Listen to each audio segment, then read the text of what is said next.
Something, story words. Words, alley, dark, jazz, ambiance, related story scenario.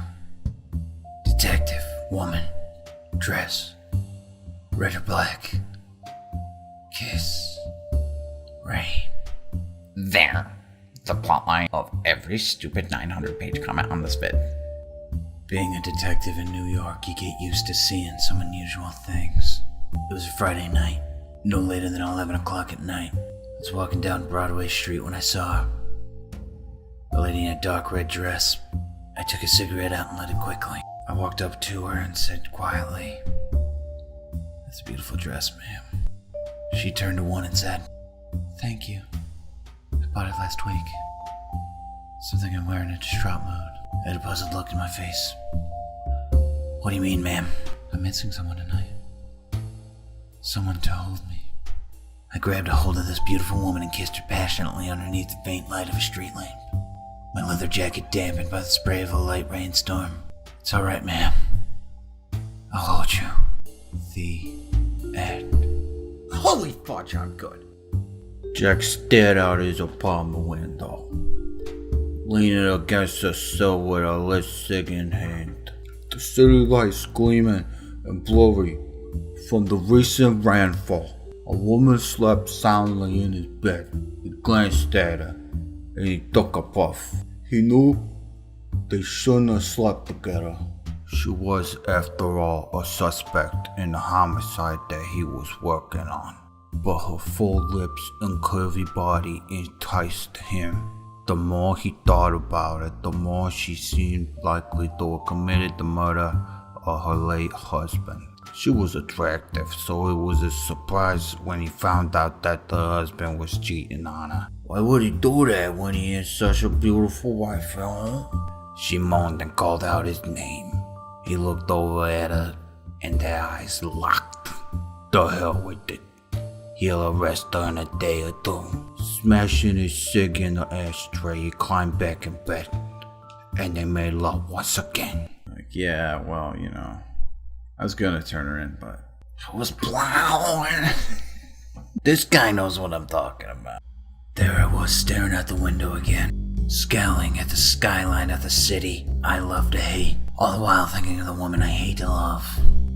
Suddenly there came a knock at my door on which a canted sign was placed which read "Out to lunch." It was 11 p.m. Clearly, they couldn't take a hint. But I needed the business, so I pried myself from the windowsill and cracked open the door just enough to look down and see two beady eyes staring right back at me. It was Polly, my office landlord. His pudgy frown said what he was about to. You late on the rent. Again. I stared at the hole in my chest, courtesy of some run-of-the-mill junkie with a pump action. He just stared at the freak show whose torso he'd remodeled. That's how it goes. The hell with it. Me, on the other hand, I took a drag on my cigar. Well, that's $500 down the drain. Thanks a lot, asshole. My cigarette smoke mixed with the smoke of my 38. Business was as good as my aim.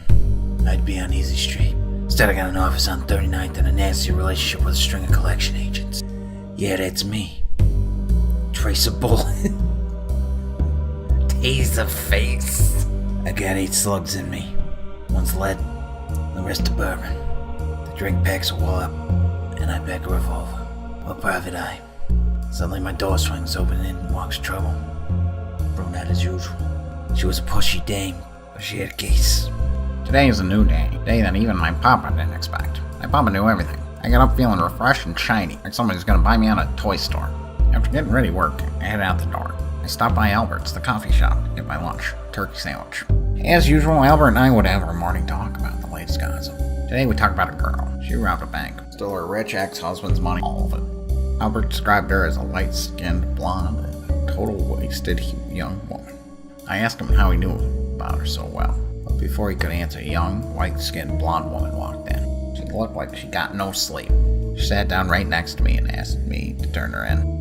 I did. The next day, my bank account was completely drained. My safe had one remaining dollar in it. It was covered in words by a black marker. They read, "See ya," with a smile face right next to it. Dressed in black, headed to walking along a dimly lit city street. Smell the pipe-stained brick wall, smell the rotting garbage, hear the alley cats fighting in the distance. You're dead. You're dead, sleeping the big sleep.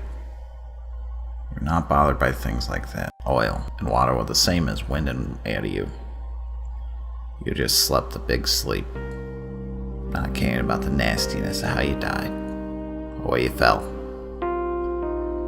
Me, I was part of that nastiness now. Far more a part of it than Rusty Reagan was. That's a Raymond Chandler reference. Dunkelheit und Regen vermischten sich mit dem Rausch meiner Zigarre und Schweigenger. Das Stück Elend, welches Schick Strad nannt, war mir stand oder will mal das, was von ihr übrig gelassen war. Ein eingefallenes Gesicht im Recht war dunklen, strengen Haaren und getragen von einem Körper, der war schwachend zitternd. Das Welt war kein Ort für ihn, Frauwisse, Hart und Säuligkeit trugen sich nahe, zerstört und zitternd bat sich nach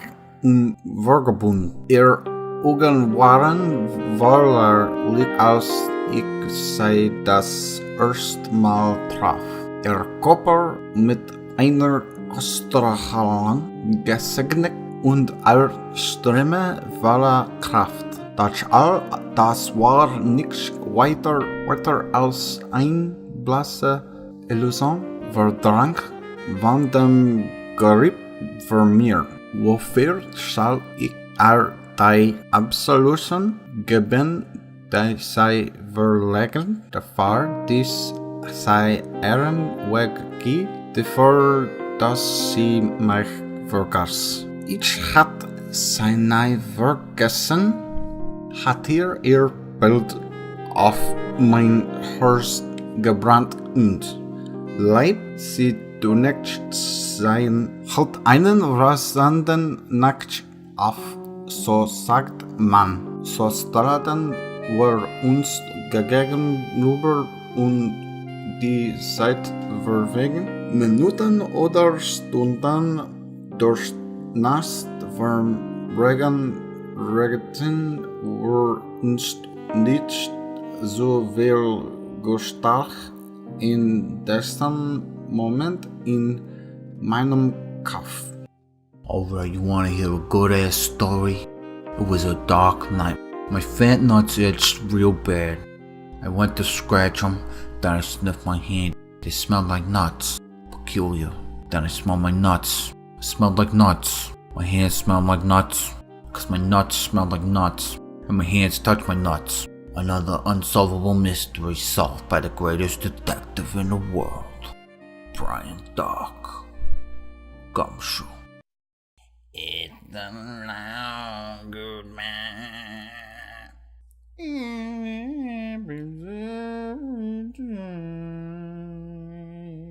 When do we go meet upon the street?